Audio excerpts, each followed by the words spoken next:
What's up everyone, Lance Hedrick here, and today we're going to take a look at the infamous La Pavoni Europiccola. We're obviously going to take a look at this new 2023 or so stock La Pavoni Europiccola Pro. We're going to talk about the build quality, how it works, and whether or not the espresso's nice, yada yada yada. But we're also going to take a look at what you can do to a La Pavoni if you're someone that has one or inherited one or bought a used one and you want to kind of modify it. So I have one machine that's completely decked out with all these different modifications that was provided to me by the coffee sensor. And then finally, we're going to take a look at briefly the history of La Pavoni because I find it very interesting and very confusing. And we're going to also look at my Generation 1 1963 Europiccola and pull some espresso on that. Feel free to use the time cues down below so that you can skip around to things you might be interested in. Some of you might just be here for the review. Some of you who are already in the cult might just want to see the old one or all the modifications. So feel free to use those cues. Now, I've got to believe that most of you at least recognize this machine if you don't already own one or know more about it. And that's because it's been in pop culture for a very long time. I mean, John Lennon bought one at Bloomingdale's back in like the 70s or so. And then you have this shows up in Live and Let Die in the 1973 James Bond film, which actually we need to take a quick look at. Baines was working on a small island in the Caribbean called San Monique. Dawes was in New York, keeping an eye on its prime minister, one Dr. Kananga. Hamilton was on loan to the Americans in New Orleans.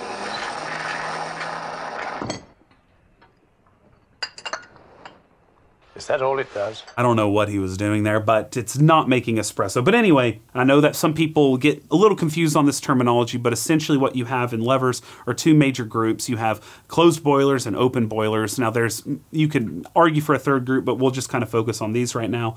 With a closed boiler, it literally means it's closed, so it can build pressure inside the boiler itself. There's no escape other than if it gets too much pressure, there is that little valve that can release that pressure so it doesn't get too high pressure in here. You have the closed ones and then open, which is like that Strietman review I did recently right here, where it is not sealed. You can open it at any point during it, not advisable, but you can because it's not building pressure, it's just heating up with that open boiler situation.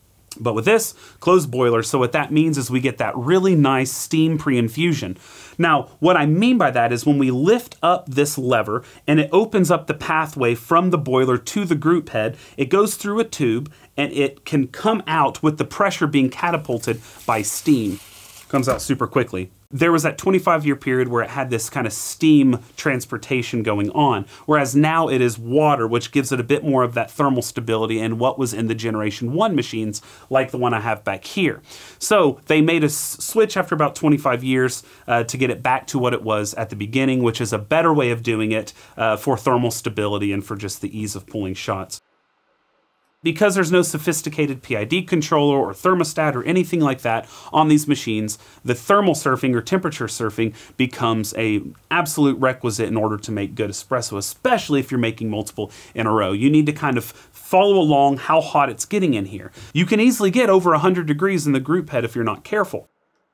That pressure stat, yes, it turns the heating element off, but it is not allowing the pressure to dip too far, which means that it is maintaining a temperature high enough to continue to evaporate, which means we're essentially at a boiling state the whole time.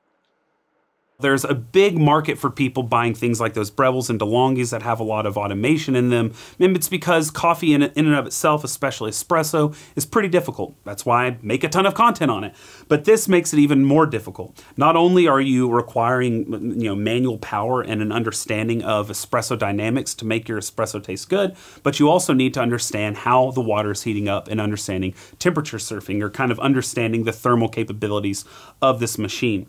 If you're someone that pulls a ton of coffees, what some people do is they'll take like a cup that's big enough for the group head, fill it with water, and they'll submerge that group in some water, maybe suck some up in the piston to kind of cool down the water inside that neck itself. Another way is taking like a wet cloth or something, a wet towel, and wrapping it around the group head to drop it some degrees.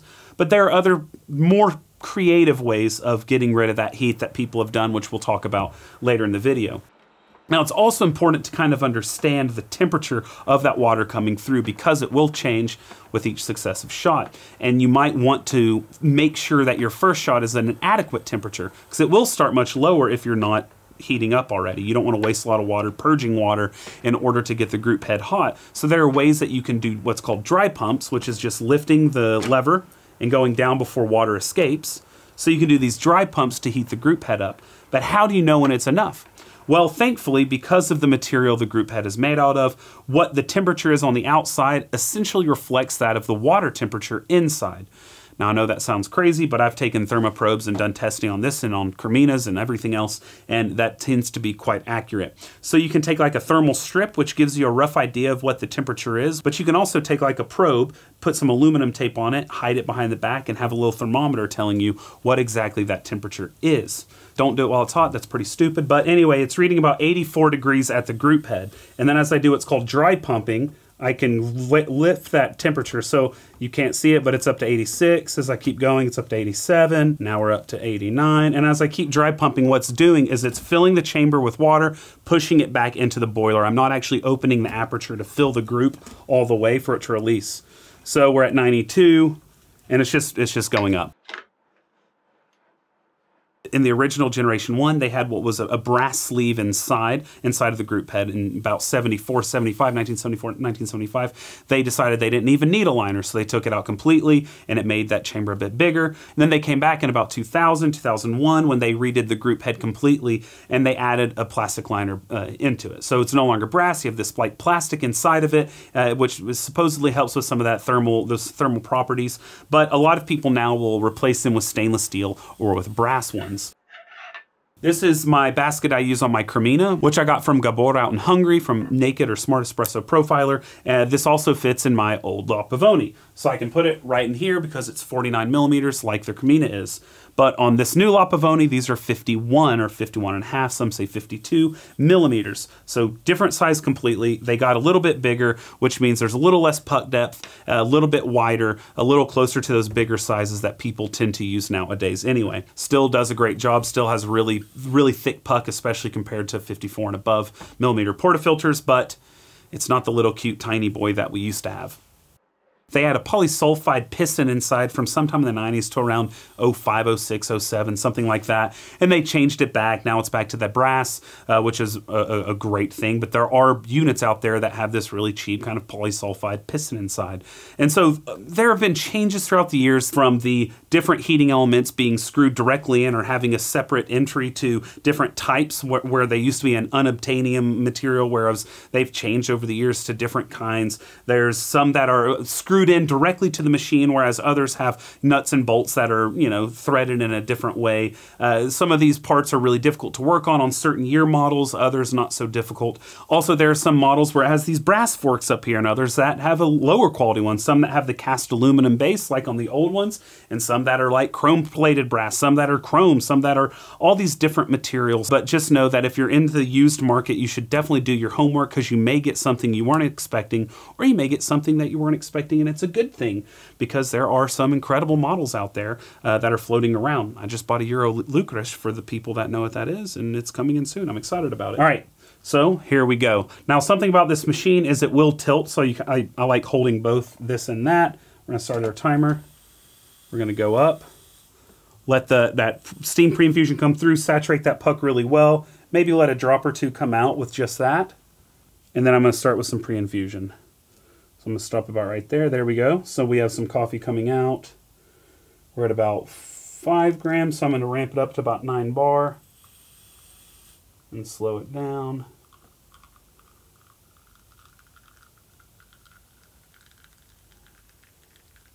All right. I had about 15 grams of coffee in the portafilter, squeezed out about 35 or so. Like I said, maybe max volume would be close to 40, 38 or so grams if you just pulled it all the way down and let it sit there. Now when we look over here, we have obviously the steam one right beside where that overpressure valve just kind of releases some of that steam. This is where we steam our milk. And as it looks, it is pretty difficult to steam milk properly on here. There are a lot of people really struggle with it. Of course, I don't struggle with it, but I'm a different beast. Anyway, there's not much room for it to really wiggle around, but for the most part, you're kind of stuck with its position when you're steaming your milk. About 0.7 bar of pressure inside the boiler. Now you can raise it on the pressure side if you'd like, but I think it's fine. It's gonna take a while to steam like a big thing of milk.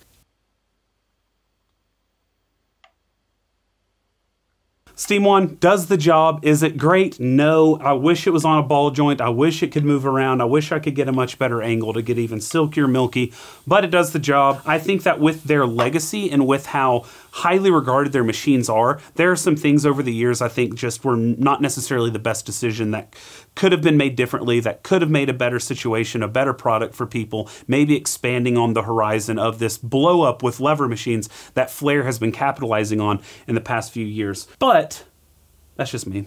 That's just what I think. I do think it's worth noting that in 2019, the company was bought out by Smeg. Yes, that Smeg. So that's an interesting note. I do think that, you know, there have been some improvements in some ways since the acquisition. There have been, you know, as happens with some of these acquisitions. But next up, we have the modified by Coffee Sensor La Pavoni. This one is definitely modified in a way to be as nerdy as possible. So first of all, it's important to note that this isn't like a specific year Pavoni. He took boiler from a certain year, a base from a certain year. He took different parts and hand-built the whole thing down to the washers and the screws all the way down. This will take a bit longer to heat up than, say, the one we just used. The Europiccolo Pro that's stock takes about 7.5 minutes or so to heat up, which means that the smaller version probably only takes about 6 minutes.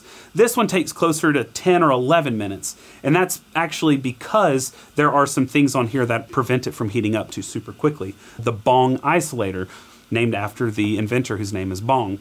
Now there's a great article in the Lever Fever magazine that goes over a lot of these modifications, so I'll leave a link to that article down below. But anyway, this Bong isolator is in between the group head's attachment to the machine itself, and it allows for a dampening of the heat essentially. So it slows down the heat up of that group head so that you can pull more shots in succession without overheating.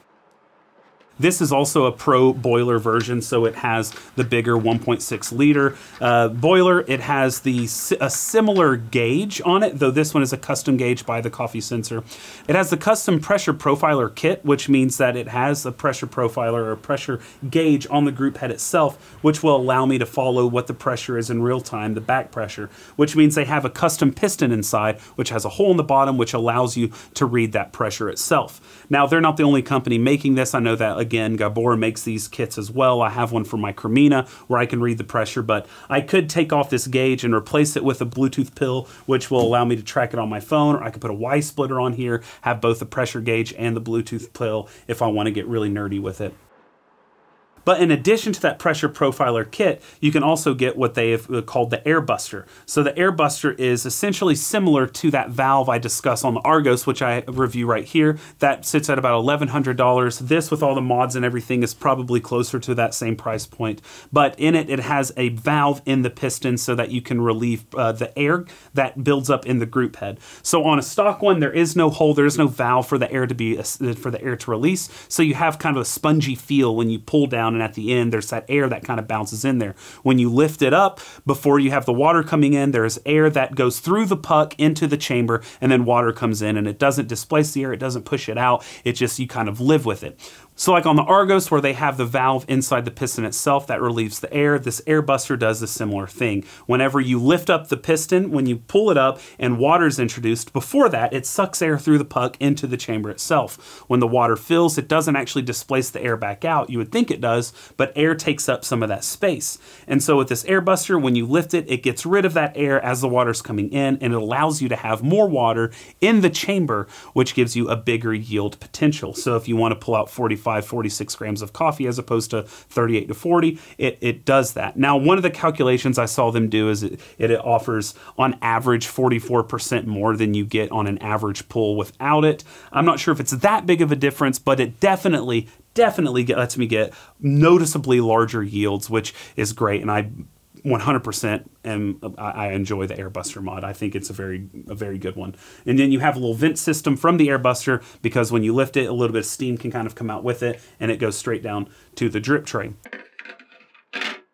which is also custom. So typically on these Pro models, you have a drip tray like this. Same little plastic case here, but it has this kind of grill, which, by the way, interestingly, they didn't even have a grill until about 1964. They just let it kind of go straight onto the machine itself, and it wasn't until 3 years of complaints that they made a change.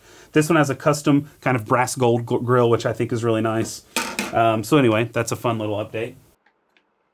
This is one of the big advantages of buying a high-end La Pavoni, is it comes with their LCD temperature strip. But these are really cheap, and you can get a lot of places online. And so this just, it reads the temperature okay. It's not like the greatest thing in the world, but they're really cheap, and it's a simple thing you can put on any La Pavoni. We also have this little thermometer on the side. Now this has a diode that I've connected to the back of the group head like I showed you earlier, so it also gives me a more granular temperature. Now they match up pretty well, but these are in kind of chunks of degrees, so you're kind of guessing. This one gives me much more closer results. They have a modification to the sight glass that makes it closer to like in the 1980s. Now there are some people who are a bit fearful of these sight glasses because there's no protection, and if pressure gets high, the glass could break, and that is something to keep in mind. But to be honest with you, I'm not very worried about that, but it is something that should be noted. I know some people have expressed concerns on that in the past.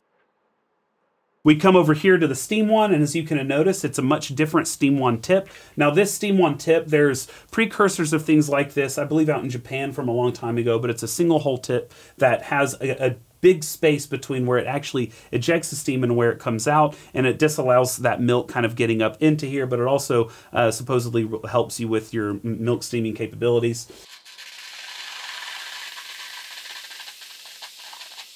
Now, other modifications that can be made, and probably one of the earliest one is by a man named, I'm not sure how to pronounce it, but it's like Tije, T-I-J-E.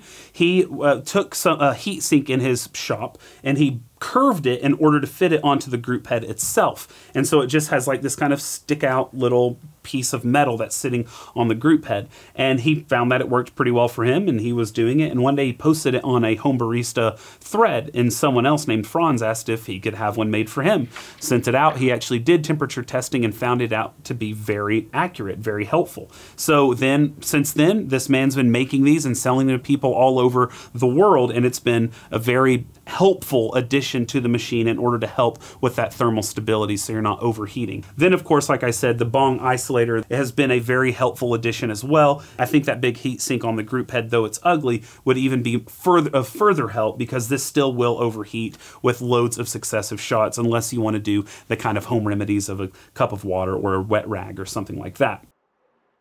And in addition to those, there are people who completely redo the base. I saw a guy put a Zacconi Riviera base on here. These bases, especially the more modern ones, are much more cheaply made. They're not as heavy, not as intense, so you do need to kind of hold it in place. So some people have remade, like Clay Lowe has remade his base completely on his own. And something else that Clay did, which is a cool mod, is he drilled into the group head in order to put a pressure gauge, and he's also played with drilling into the portafilter in order to put a pressure gauge. He's also done mods for the cremina where you can put a thermometer onto the machine, which I've done to my 1973 cremina.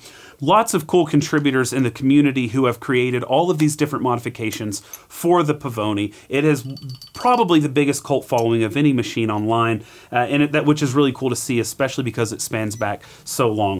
Ready? Okay. Let's pull our shot. We lift up. All right, there we go. The air has been busted, filled with water. And here's some drippies coming out. At 10 seconds, I'm going to put some pre-infusion up to about 3-4 bar. Let it get up to about 3 or 4 grams. There we go. We'll go up to about 8 bar pressure. There it comes. I'm slowly going down.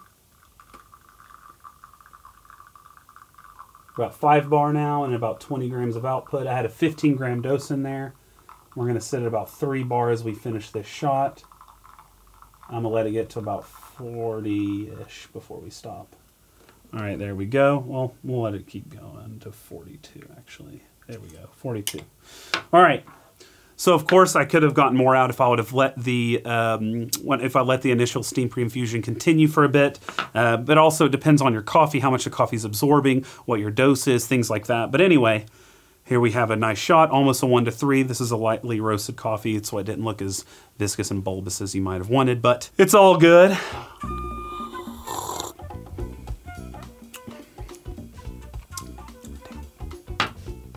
That's good. Try it. Drink coffee from other ones. Did you hear that? Did you hear that? How awkward.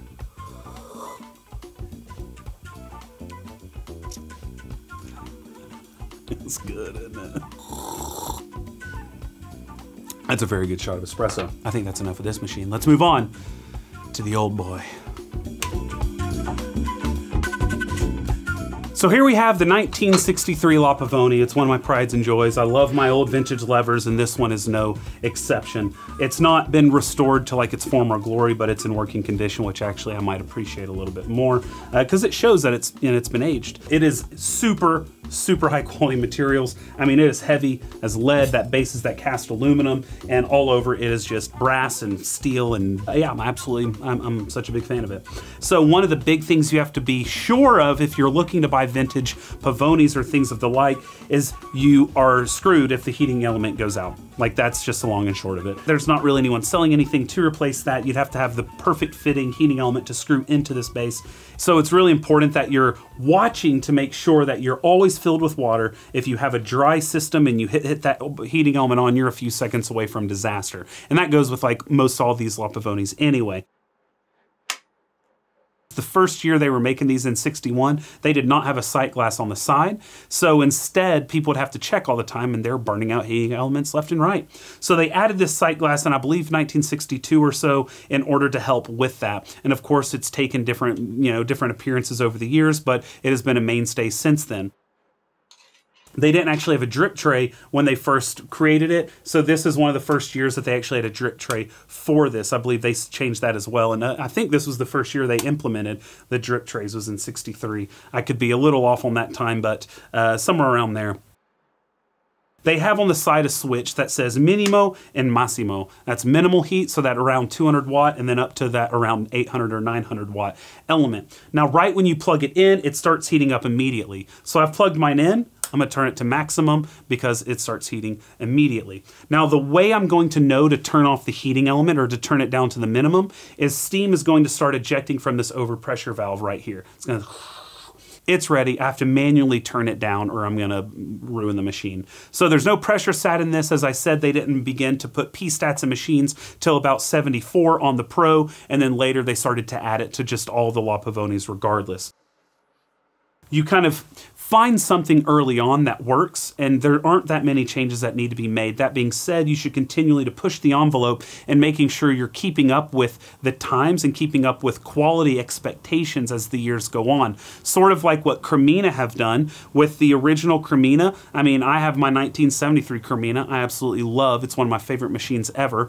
And the dirty little secret is, it's just a much more expensive Pavoni. One of my favorite coffees comes from the Cremina. I absolutely adore it. And a lot of people joke that it's essentially just a La Pavoni in a box. And for the most part, it kind of is.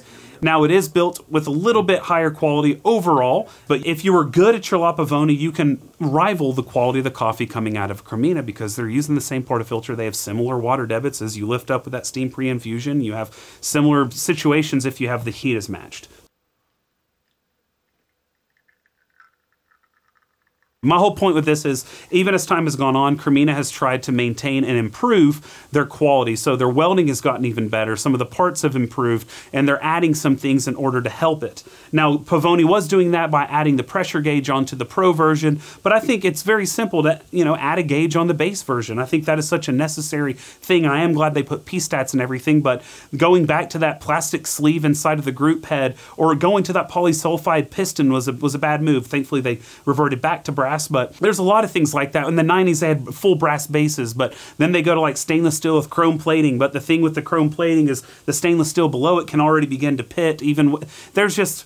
There's a lot of things that kind of go on with these decisions, and there are a lot of opinionated people online. But anyway, I don't know nearly as much as some of these people who have been into Pavonis for years before I was even born. I recommend checking out the Home Barista website, looking at threads by people like Dr. Robert Pavlis, who also made up the water recipe I refer to often, the Pavlis water recipe. He really loves the big change they made in 1975 where they changed the spades from male to female in a certain place, blah, blah, blah, blah, blah. We won't get into all of it, but go check out some of his threads on the Home Barista forum. They're very helpful. Also, Doug over at Orphan Espresso has lots of incredible insight onto the history of La Pavoni, and he has his own opinions that are absolutely fantastic to read. But there are lots of people on there who have great things to say about Pavoni and know a lot more about the history history than I do, and I learn a lot from reading their posts over the years. I was reading posts from 2007 and 2013 and different years just the other day, just trying to glean what some of these other people who have been with these machines longer than I,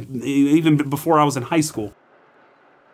There was a time at which the Olympia creminas were produced in the Pavoni factory. So there's a run of creminas that look identical essentially to the Pavoni, and I actually have one of those. Also, Pavoni started in like the early 1900s. It was like, this isn't the first thing they made. They've been making coffee things since the very beginning, and I go over it in my Moonmac video. But there, we have the steam, so I gotta go back down to Minimo, and let's pull a shot of espresso. I'm not gonna use the old spouted, even though I do love these old portafilters. We wanna see the shot, so I've got my little naked one from Gabor. Now for this old machine, we gotta go old school with some darker roasted coffee. So let's do some darker roast, and I'm also gonna use the bottomless portafilter. I'm not gonna use a scale. I don't recommend doing this, but I'm now gonna temp surf, get that group head up with some dry pumps. We're good, so this is darker roast. I'm not gonna go that hot, and here we go. Let's get our steam pre-infusion going. And James Bond, eat your heart out. This is what you do. Steam pre-infuse. There we go. Put a little pre-infuse.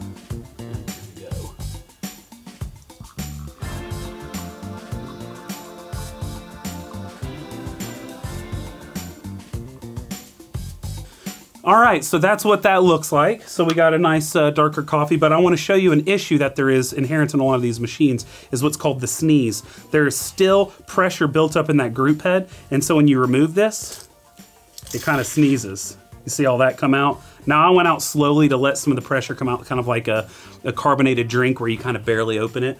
But yes, that will happen, and it can sneeze everywhere, which is kind of gross. I had a screen on it which helps stop some of that sneeze, but it can kind of explode out. So you have to let the pressure really dissipate before taking it out. Anyway, let's sip some of this darker, thicker goodness. Chocolate and raspberry. But anyway, that is the La Pavoni. I hope that you enjoyed it. I'm sure if you stayed this long, it's because you're a hardcore lever enthusiast or just a crazy person like me. And for that, I thank you. I thank you a lot. But yeah, I think that's it for today. I hope that you all brew something tasty today. And cheers.